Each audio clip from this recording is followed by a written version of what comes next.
మిత్రులారా, మరొకసారి మిమ్మల్ని అందరినీ ప్రేమధార కార్యక్రమానికి ప్రేమపూర్వకంగా ఆహ్వానిస్తున్నాం.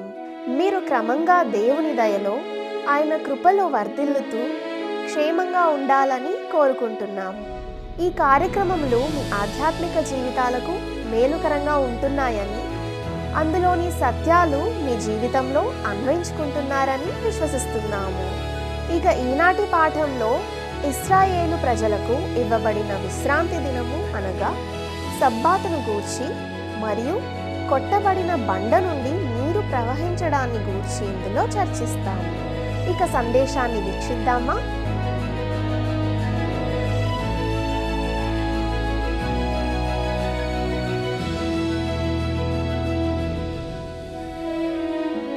క్రీస్తునందు ప్రియమైన ప్రేమధార టీవీ వీక్షకులందరికీ మన ప్రభువును రక్షకుడైన యేసు క్రీస్తు శాశ్వతమైన నామంలో శుభములు తెలియజేస్తున్నాం.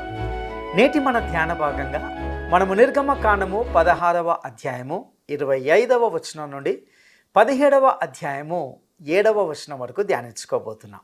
ఇక ముందుగా ఇశ్రాయేలు ప్రజలకు ఇవ్వబడిన విశ్రాంతి దినము అనగా సబ్బాతును గూర్చిన విషయాలను తెలుసుకుందాం. ఇక నిర్గమకాండము 16వ అధ్యాయము 25, 26 వచనాలను గమనిద్దాం. మోషే, నేడు దాని తినుడి, నేటి దినము యెహోవాకు విశ్రాంతి దినము, నేడు అది బయట దొరకదు, 6 దినములు దాని కూర్చుకొనవలెను, విశ్రాంతి దినమున అనగా 7వ దినమున అది దొరకదనెను. ప్రియులారా, ఇక్కడ ఒక విషయాన్ని మనము గమనించాలి. అదేమిటంటే ధర్మశాస్త్రము అధికారికంగా ఇవ్వబడక ముందే ఇశ్రాయేలు ప్రజలకు విశ్రాంతి దినము అనేది ఇవ్వబడింది. ఇక నిర్గమకాండము 16వ అధ్యాయము 31వ వచనాన్ని గమనిద్దాం. ఇశ్రాయేలీయులు దానికి మన్నా అను పేరు పెట్టిరి. అది తెల్లని కొత్తిమీర గింజ వలె నుండెను, దాని రుచి తేనెతో కలిపిన అపూపముల వలె నుండెను. మన్నాను మీరు ఎలా వర్ణిస్తారు? దానిని వివరించడం నిజంగా కష్టం. అది ఇశ్రాయేలు ప్రజలకు అవసరమైన పోషకాలన్నీ కలిగిన అద్భుతమైన ఆహారంగా ఉండింది. వారు ఏ రుచిని కోరుకుంటే ఆ రుచిని అది కలిగి ఉండేదని నా అభిప్రాయం. అది నిజంగా చాలా అద్భుతమైన ఆహారం. కానీ అది ప్రజల మధ్య ఉన్నటువంటి మిశ్రమ సమూహంలో ఫిర్యాదులకు దారితీసింది. మన్నా గురించి సరిగ్గా అర్థం చేసుకోవడానికి మనకు సహాయపడే ఒక సంఘటన సంఖ్యాకాండము 11వ అధ్యాయము 4, 5 వచనాల్లో నమోదు చేయబడింది. వారి మధ్యనున్న మిశ్రిత జనము మాంసాపేక్ష అధికముగా కనుపరచగా ఇశ్రాయేలీయులను మరలా ఏడ్చి, మాకెవరు మాంసం పెట్టెదరు? ఐగుప్తులో మేము ఉచితముగా తినిన చేపలను, కీరకాయలను, దోసకాయలను, కూరాకులను, ఉల్లిపాయలను, తెల్లగడ్డలను జ్ఞాపకంనకు వచ్చుచున్నవి. ఇప్పుడు మా ప్రాణము సొమ్మసిల్లెను. చూసారా, ఐగుప్తు దేశానికి దూరంగా అరణ్యంలో ఉన్నప్పుడు ఆ మిశ్రమ సమూహము కోల్పోయినవివే. వారు కోల్పోయిన ఆహారాల జాబితాలో భూమి మీద లేదా భూమి క్రింద పెరిగేవి కూడా ఉన్నాయి. కీరకాయలు, దోసకాయలు, కూరాకులు, ఉల్లిపాయలు, తెల్లగడ్డలు అనగా వెల్లుల్లి వంటివి నిజమైన పోషణ లేని రుచినిచ్చే పదార్థాలు. మిత్రులారా, మీరు వాటిలో కొన్ని తింటే మీరు అంత ఆకర్షణీయంగా ఉండరు. ఎవరు అన్నారు? రోజుకొక యాపిల్ తింటే వైద్యుడి అవసరం ఉండదు. అలాగే రోజుకొక ఉల్లిపాయ తింటే అందరి అవసరం ఉండదు.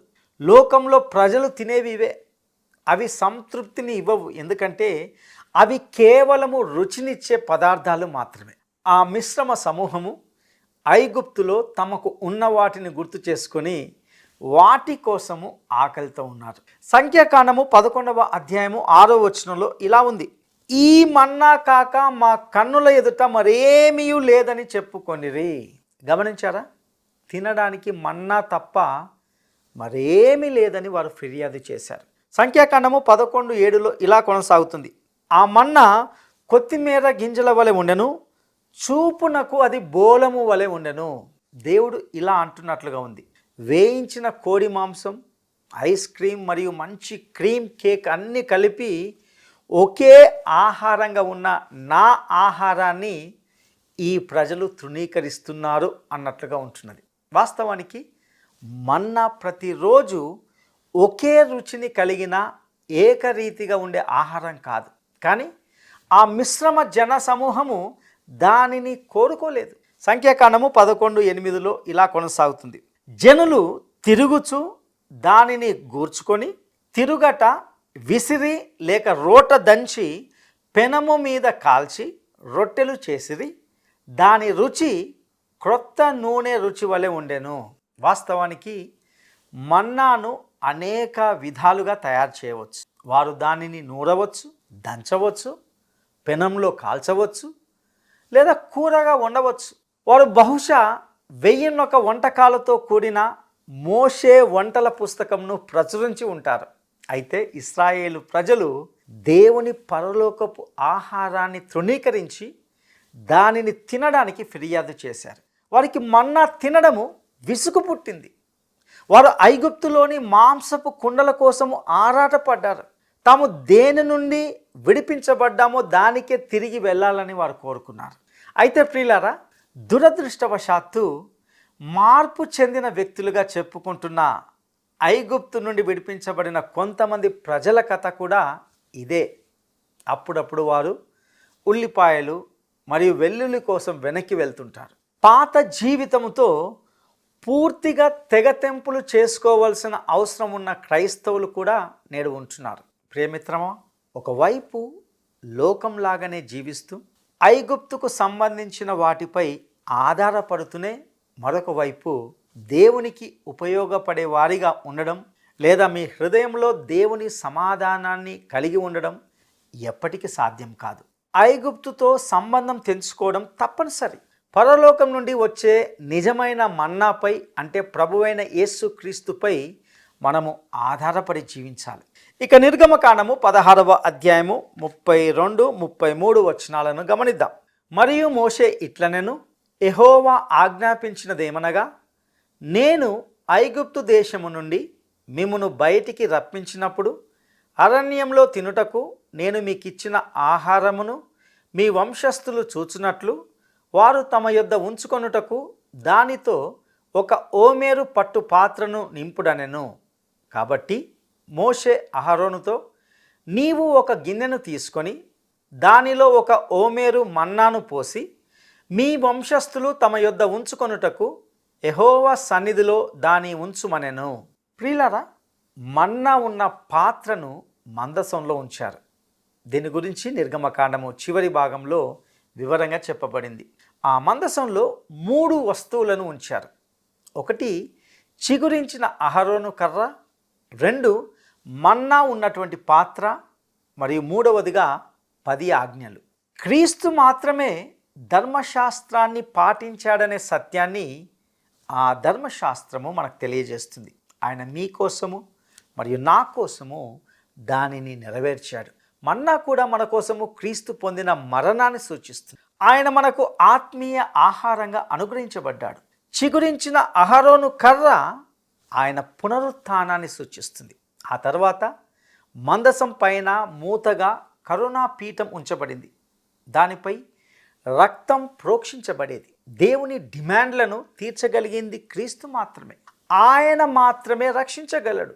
మరియు ఆయన తన స్వరక్తాన్ని చిందించాడు కాబట్టి మనల్ని ఆయన మాత్రమే రక్షించగలడు. దానివల్ల పాపి అయిన మనిషి పట్ల దేవుడు తన కనికరాన్ని చూపగలడు. ఇక మనము నిర్గమకాండము 16వ అధ్యాయము 35-36 వచనాలను గమనిద్దాం. ఇశ్రాయేలీయులు నివసింపవలసిన దేశమునకు తాము వచ్చు 40 ఏండ్లు మన్నానే తినుచుండిరి. వారు కనాను దేశపు పొలిమేరలు చేరు వరకు మన్నాను తినిరి. ఓమేరు అనగా ఏపాలో 10వ భాగము. ప్రియులారా, ఈ 2 వచనాలు ఇశ్రాయేలీయులు 40 సంవత్సరాల పాటు మన్నాను తిన్నారని మనకు తెలియజేస్తున్నాయి. మరియు వారి రోజువారీ ఆహారం ఏమిటో మనకిక్కడ స్పష్టంగా చెప్పబడింది. వారు చివరకు వాగ్దాన భూమిలోకి వచ్చినప్పుడు మన్నా ఆగిపోయింది. మరియు వారు మళ్ళీ ఆ దేశంలోని పాత ధాన్యాన్ని తిన్నారు.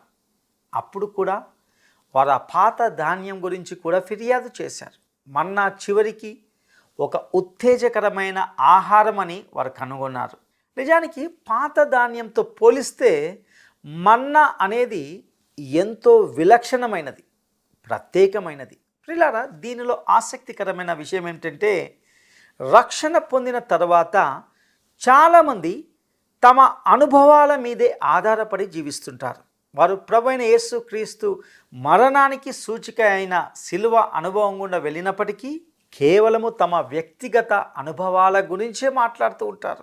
సాక్ష్యం చెప్పేటప్పుడు కూడా వారు కేవలము తమ అనుభవాలనే ప్రస్తావిస్తారు. వారికి బైబిల్ అధ్యయనం చేయడం ఇష్టం ఉండదు. ఎందుకంటే దానిని వారు పాత ధాన్యం అనగా పాతబడిపోయిన విషయంగా భావిస్తారు. కానీ మన ప్రభువు మనము దేనిని ఆహారంగా స్వీకరించాలని కోరుకుంటున్నాడో అది దేవుని యొక్క వాక్యమే.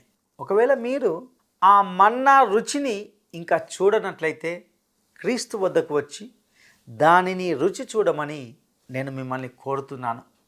కీర్తన గ్రంథము 34:8 ఇలా చెబుతుంది, యెహోవా ఉత్తముడని రుచి చూచి తెలుసుకొనిడి, ఆయనను ఆశ్రయించు నరుడు ధన్యుడు.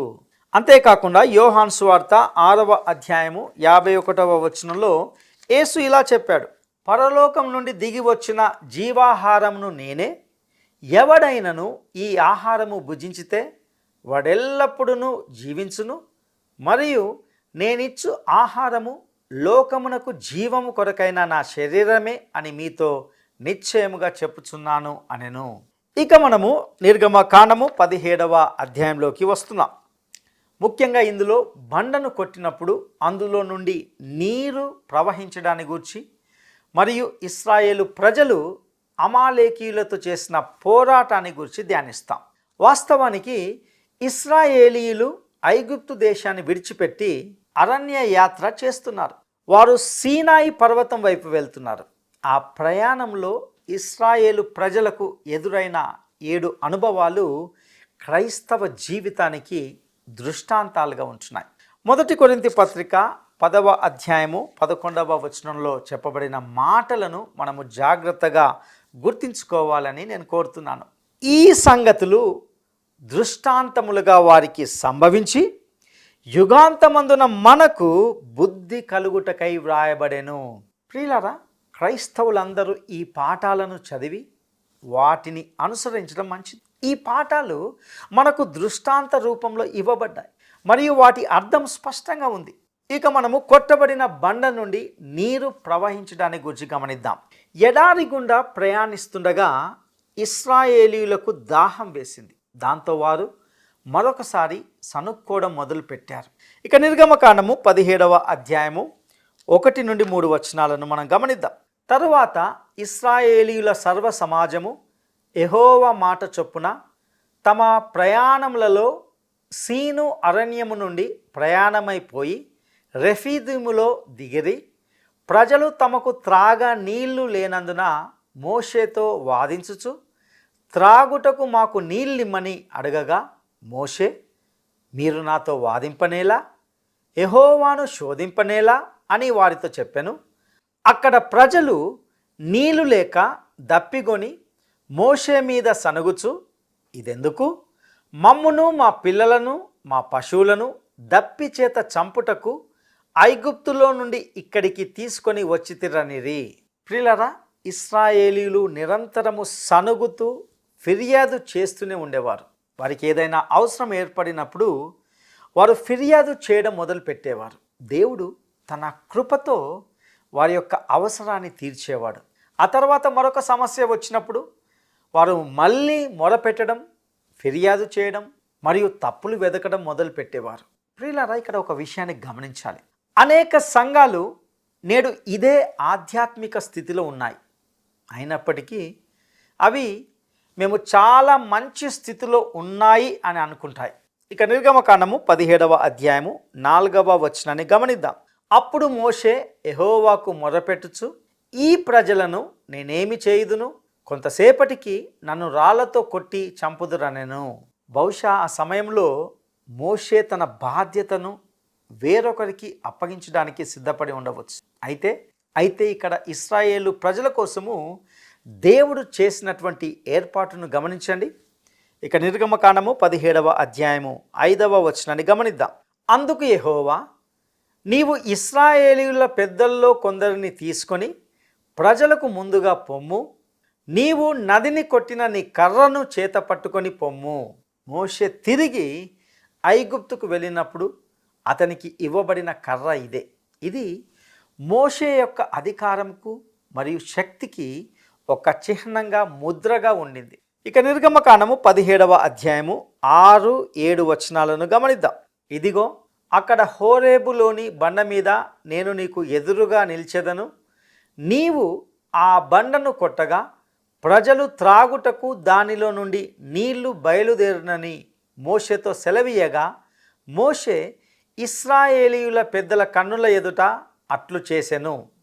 అప్పుడు ఇశ్రాయేలీయులు చేసిన వాదమును బట్టి యెహోవా మన మధ్య ఉన్నాడో లేడో అని వారు యెహోవాను శోధించటను బట్టి అతడు ఆ చోటికి మస్సా అనియు మెరీబా అనియు పేర్లు పెట్టెను.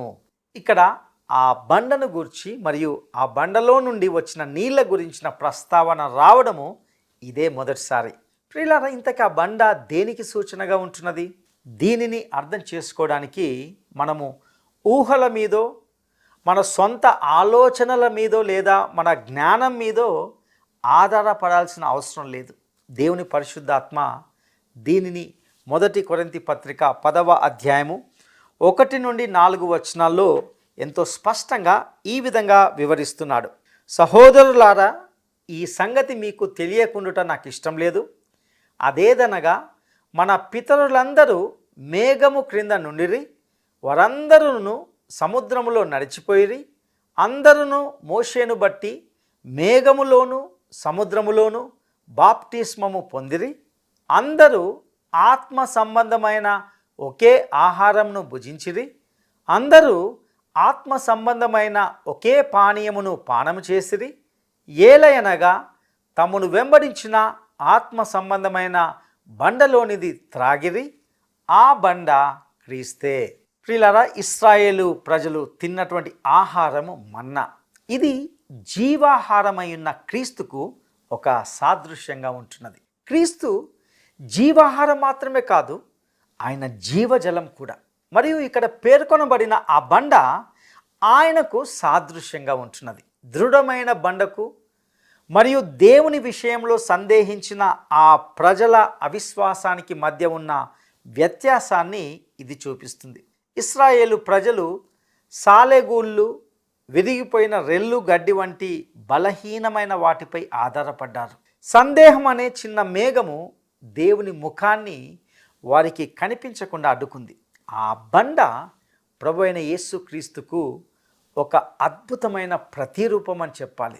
కీర్తనల గ్రంథము 61వ అధ్యాయము 2వ వచనం ఇలా అంటుంది: నా ప్రాణము తల్లడిల్లగా భూదిగంతముల నుండి నీకు మొర్రపెట్టుచున్నాను. నేను ఎక్కలేనంత ఎత్తైన కొండపైకి నన్ను ఎక్కించుము. ఆ కొండ లేదా బండ యేసుక్రీస్తే. మరలా కీర్తనకారుడు 78వ కీర్తన 35వ వచనంలో ఇలా అంటున్నాడు: దేవుడు తమకు ఆశ్రయ దుర్గమనియు, మహోన్నతుడైన దేవుడు తమకు విమోచకుడనియు వారు జ్ఞాపకం చేసుకొనిరి. అదేవిధంగా పేతురు భక్తుడు కూడా 1 పేతురు పత్రిక 2వ అధ్యాయము 6-8 వచనాల్లో ఇలా చెప్తున్నాడు: ఏలయనగా ఇదిగో, నేను ముఖ్యమును ఏర్పరచబడినదియు అమూల్యమునగు మూలరాతిని సీయోనులో స్థాపించుచున్నాను. ఆయన యందు విశ్వాసముంచువాడు ఏ మాత్రమును సిగ్గుపడడు అను మాట లేఖనమందు వ్రాయబడి ఉన్నది. విశ్వసించుచున్న మీకు ఆయన అమూల్యమైనవాడు. విశ్వసింపని వారికైతే ఇల్లు కట్టువారు ఏ రాతిని నిషేధించిరో అదే మూలకు తలరాయి ఆయను, మరియు అది అడ్డురాయియు అడ్డుబండయు ఆయను. కట్టువారు వాక్యమున కవిధేయులై తొట్టిల్లుచున్నారు, దానికే వారు నియమింపబడిరి. ఇక చివరిగా అపోస్తులైన పౌలు 1 కొరింథీ పత్రిక 3వ అధ్యాయము 11వ వచనంలో మనకు ఒక చక్కటి సలహా ఇస్తున్నాడు. వేయబడినది తప్ప మరి యొక్క పునాది ఎవడును వేయనేరడు, ఈ పునాది యేసుక్రీస్తే. ఒక చక్కటి పాటలో చెప్పబడినట్లుగా ప్రభు అయిన యేసు అలసిపోయిన భూమిలో ఆశ్రయదుర్గము. ఆయనే పునాది అని, ఆయన మీదే మనము ఆధారపడతామని, ఆయన మీదే సంఘము కట్టబడిందని చెప్పే ఈ చిత్రము అద్భుతంగా ఉన్నప్పటికీ మనము నీళ్లు త్రాగడానికి వెళ్ళే ఆ చివరి చోటు బండరాయే. మీరు ఒక బండ యొక్క శ్రేష్టమైన గుణాలను, మన్నికను మెచ్చుకోవచ్చు. దాని నుండి నేర్చుకోవాల్సిన గొప్ప పాఠాలు ఉంటున్నాయి.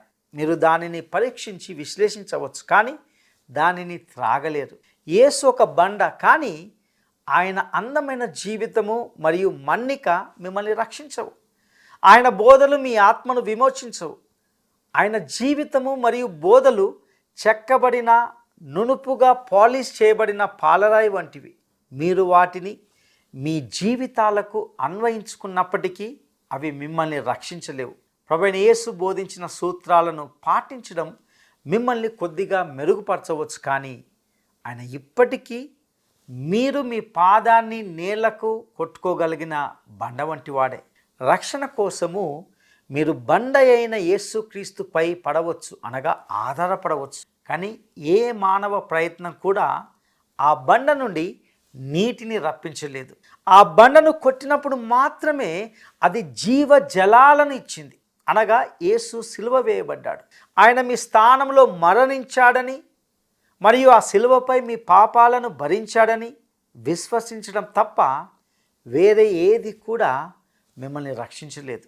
కొట్టబడిన ఆ బండ యేసుక్రీస్తు మరణానికి ఒక సూచనగా ఉంటున్నది. సంఖ్యాకాండంలో ఇశ్రాయేలు ప్రజలు తమకు నీరు లేదని ఫిర్యాదు చేసినట్లు రెండవసారి చెప్పబడింది. ఇశ్రాయేలీయులు మొదటిసారి దాహంతో సనుగుతున్నప్పుడు దేవుడు మోషేను బండను కొట్టుమని చెప్పగా నీరు ఉబికి వచ్చింది.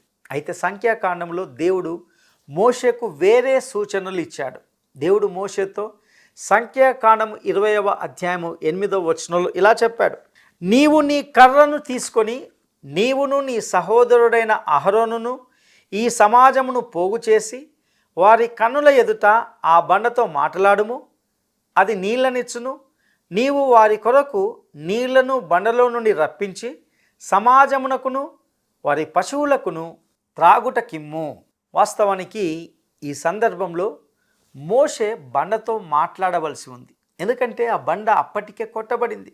క్రీస్తు 2000 సంవత్సరాల క్రితము సిలువ వేయబడ్డాడు. మరియు యోహాను సువార్త 19వ అధ్యాయము 30వ వచనం ప్రకారము ఆయన సిలువపై ఇది సమాప్తమైనది అని చెప్పినప్పుడు అది నిజంగానే సమాప్తమైనది. క్రీస్తు మళ్ళీ సిలువ వేయబడవలసిన అవసరం లేదు. యేసు మీ కొరకు చేసినటువంటి దానితో దేవుడు సంతృప్తి చెందాడు. ప్రశ్న ఏమిటంటే, సిలువపై క్రీస్తు మీ కొరకు చేసిన కార్యముతో మీరు తృప్తి చెందారా? మిమ్మల్ని రక్షించడానికి ఆయన మరణించాడు. దేవుడు అడుగుతున్నదల్లా ఒకటే, మీరు ఆయన కుమారుని యందు విశ్వాసం ఉంచాలి. బండ అయిన క్రీస్తు యేసు నుండి నేడు ఆత్మీయ ఆశీర్వాదాలు వస్తున్నాయి. ఆశీర్వాదపు జలాలు ఎండిపోయిన పెదవులకు ఉపశమనము కలిగించడానికి ఉబికి వస్తున్నాయి. ఎఫెసీ పత్రిక 1వ అధ్యాయము 3వ వచనము మనకు ఇలా తెలియజేస్తుంది: మన ప్రభు అయిన యేసుక్రీస్తు యొక్క తండ్రియగు దేవుడు స్తుతింపబడునుగాక. ఆయన క్రీస్తునందు పరలోక విషయములలో ఆత్మ సంబంధమైన ప్రతి ఆశీర్వాదమును మనకు అనుగ్రహించెను. ఆ బండ ఒక్కసారి కొట్టబడింది, దాని నుండి సమృద్ధిగా నీరు ప్రవహిస్తుంది. ఆ ఊట నిండుగా పొంగి ప్రవహిస్తుంది. ఆ ప్రవాహము గట్టుల వరకు నిండి ఉంది. లోకము దానిని ఇమర్చుకోలేనంతగా అది విస్తరించి ఉంది. అయినప్పటికీ నేడెంతోమంది ఆత్మలు వాడిపోయి ఉంటున్నాయి. వారి నాలుకలు ఎండిపోయి ఉన్నాయి. ఆధ్యాత్మిక పానీయం లేక లక్షలాది మంది మరణిస్తున్నారు. సందేహాలనే అడ్డంకులు, పాపము కలిగించిన క్షీణత మరియు ఉదాసీనత అనే అడ్డుగోడల కారణంగా ఆ ప్రవాహ మార్గము మూసుకుపోయింది. యేసుక్రీస్తు తమకు తెలుసని చెప్పుకుంటూనే వాస్తవానికి ఆయనను ఎరగని వారి వల్ల కూడా ఆ ప్రవాహ మార్గము అడ్డుకోబడింది. ప్రియ స్నేహితులారా, నేడు నేను చుట్టూ పరికించి చూస్తుండగా కలత చెందుతున్నాను, వేదన పడుతున్నాను. ప్రపంచము దాహంతో ఉంది. నేను మిమ్మల్ని వ్యక్తిగతంగా ప్రత్యేకంగా ఒకటి అడుగుతున్నాను. ఆ జీవజలం కోసము మీరు ఆ కొట్టబడిన బండ వద్దకు వెళ్ళారా? ఆ నీటిని త్రాగితే మీకు మళ్ళీ ఎన్నడూ దప్పిక కలగదని దేవుడు సెలవిస్తున్నాడు. ప్రియ సహోదరుడా, సహోదరి, క్రీస్తు అనే బండ కల్వరి శిలువ మరణం ద్వారా కొట్టబడింది.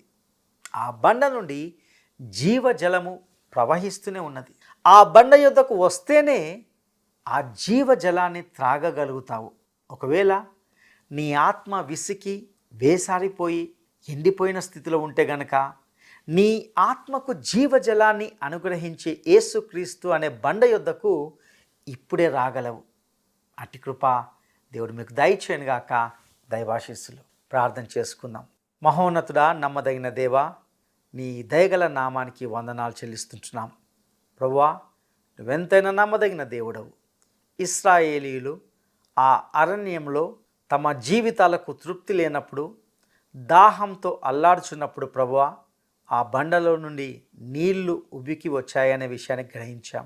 ఆ బండ ఎవరో కాదు, యేసుక్రీస్తు. మేము కూడా ఆధ్యాత్మికంగా ప్రభువా మా హృదయాల్లో విసికి వేసారి ఆధ్యాత్మిక సంతృప్తి లేక ఉంటున్నాం. అయితే ప్రభువా, జీవజలమైన యేసుక్రీస్తు మాత్రమే మా హృదయాలను తృప్తిపరచగలడు. ఈ వాక్యం వింటున్న వ్యక్తులతో మీరు మాట్లాడవలసిందిగా ప్రార్థిస్తుంటాం. పరిశుద్ధాత్మ దేవుడా, యేసుక్రీస్తును కలిగి ఉండడం ద్వారా మా జీవితాలకు మేము సంతృప్తి పొందడానికి తగిన సహాయం దయచేయవలసిందిగా ప్రార్థిస్తూ, మీకే సమస్త ఘనత, మహిమ, ప్రభావాలు ఆరోపిస్తూ మా రక్షకుడును నమ్మదగిన యేసయ్య శ్రేష్టమైన నామములో అడిగి స్తుతించి వేడుకుంటున్నాము తండ్రి.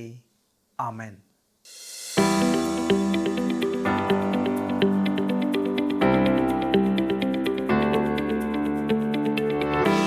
కొట్టబడిన బండ దేనికి సూచన? కొట్టబడిన బండ దేనికి సూచన? 1. క్రీస్తు శిలువ మరణానికి. 2. దేవుని భయంకరమైన కోపానికి. 3. మోషే అద్భుత శక్తి. ఈ ప్రశ్నకు సరైన జవాబును ఈ వాట్సాప్ నంబర్కు పంపండి. మా వాట్సాప్ నంబర్ 9399525570.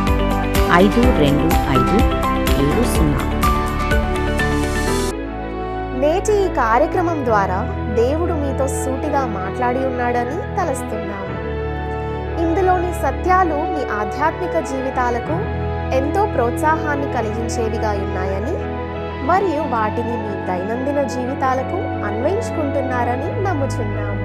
ఇంకా మీకు ఏవైనా ప్రశ్నలు కానీ లేదా సందేహాలు కానీ లేక ప్రార్థన మనవులు కానీ ఉంటే స్క్రీన్ మీద ఇవ్వబడిన ఫోన్ నంబర్ ద్వారా మమ్మల్ని సంప్రదించగలరని ఆశిస్తున్నాము. దేవుడు మిమ్మును మీ కుటుంబాలను దీవించునుగాక. ఈ కార్యక్రమం మీకు నచ్చిందా? అయితే వెంటనే మిస్డ్ కాల్ ఇవ్వండి. బహుమతి పొందే విజేత మీరే కావచ్చు.